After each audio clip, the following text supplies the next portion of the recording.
আপনাকে যে যা বলে যেমন বলে শান্তি পাই, আপনি তাকে তেমন বলতে দিয়েন। তার বলাটা শুনে মুখ গুমরা করবেন না, হাসবেন, শুধু হাসবেন। যদি জিজ্ঞেস করে আমি তোরে বকলাম, বকা দিলাম, মন্দ বললাম, তুই হাসলি কেন, আপনি শুধু এতটুকু বলবেন, এই অশান্তিময় পৃথিবীতে কেউ কারো শান্তি এনে দিতে পারে না। তা আমি ভাবলাম আমাকে 2টা বকা দিলে যদি তোমার মন শান্তি হয়, আমার নামে 2টা বদনাম করলে যদি তুমি শান্তি পাও, যাক আমি না হয় কষ্টই পেলাম, আমার আল্লাহর একজন বান্দাকে তো শান্তির ব্যবস্থা করে দিয়েছি, আল্লাহর একজন বান্দাকে শান্তির ব্যবস্থা করে দিয়েছি, তুমি শান্তি পাচ্ছ, এটা দেখেই আমার শান্তি লাগতেছে। মনে থাকবে ইনশাআল্লাহ। একটু কঠিন, কিন্তু বিশ্বাস করেন উত্তর দেওয়ার চাইতে বড় মজা হচ্ছে চুপ করে থাকা।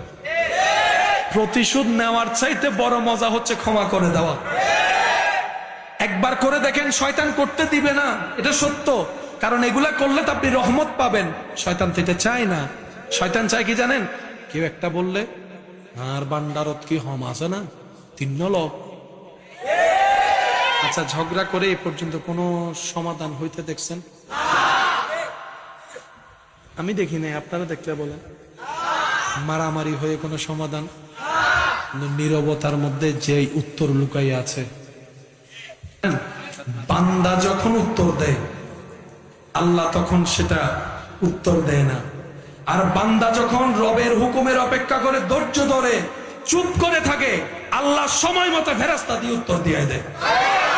মনে রাখবেন, আল্লাহ কখনো কাউকে ঠকায়, আল্লাহ কখনো ধৈর্য ধারণকারীকে পরাজিত হতে দেয়, আল্লাহ কখনো শুকরিয়া আদায়কারীকে অপমানিত হতে দেয়। কিন্তু আল্লাহ মাঝখানে একটু পরীক্ষা নেন। কিসের পরীক্ষা? আমার বান্দা আমার থাকে নাকি থাকে না, আমার পক্ষে থাকে নাকি থাকে না, আমার দিকে তাকায় থাকে নাকি থাকে না, আমি কষ্ট দিলে কোনো আমাকে ছেড়ে চলে যাচ্ছে কিনা, এইটা একটু আল্লাহ দেখে। যখন দেখে বান্দা বলে যে আল্লাহ যা তুফান দেওয়ার দাও, তোমার রহমত ছাড়বো না, তোমার রহমত ছাড়বো না, তোমার দরবার ছাড়বো না, সিজদা দেওয়া বন্ধ করব না, নামাজ পড়া বন্ধ করব না, কোরআন তেলাওয়াত বন্ধ করব না, ক্ষমা করা বন্ধ করব না, মুস্কে হাসি কথা বলা বন্ধ করব না।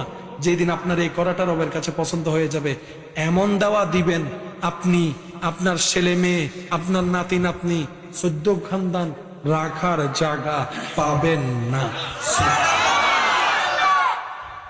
সেজন্য প্রথমে বলেছিলাম আমরা আসলে নিতে বলেন, আমরা আসলে নিতে দিলে কমে, কিন্তু রবের নামে দিলে বাড়ে।